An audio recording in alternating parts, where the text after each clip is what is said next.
আজি মই ওলালোঁ ডিব্ৰুগড়লৈ বুলি, মানে ডিব্ৰুগড় ইউনিভাৰ্চিটি। এয়া আমি আহি উপস্থিত হৈছোঁ কি শিমলুগুৰি ট্ৰেইন ষ্টেচনত। এয়া ট্ৰেইন আহিছে আৰু এয়া আমি ঘপকৈ সোমাই গ'লোঁ ট্ৰেইনৰ ভিতৰত।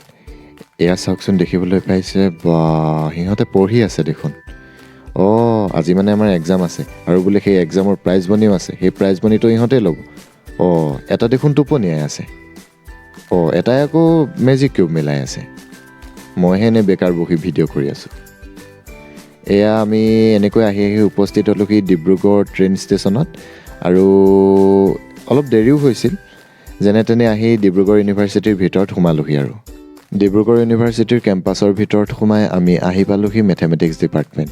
আৰু এই মেথমেটিক্স ডিপাৰ্টমেণ্টতে আজি আমাৰ পৰীক্ষাটো অনুষ্ঠিত হ'ব। আৰু এয়া আমি পৰীক্ষা দিবলৈ সোমাইছোঁ আৰু এয়া ওলালোঁ। পৰীক্ষা অৱশ্যে ইমান বেছি বেয়াও হোৱা নাই, ভালেই হৈছে।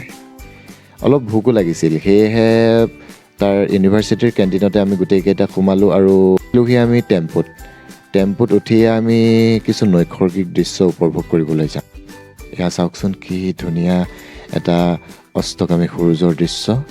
অকণমান সাহিত্য লগাইছোঁ, বেয়া নাপাব আৰু দেই। আকৌ আমি আহিবৰ হ'ল আৰু এয়া ডিব্ৰুগড় ট্ৰেইন ষ্টেচন। ঘপকৈ সোমাই গ'লোঁ ট্ৰেইনৰ ভিতৰত।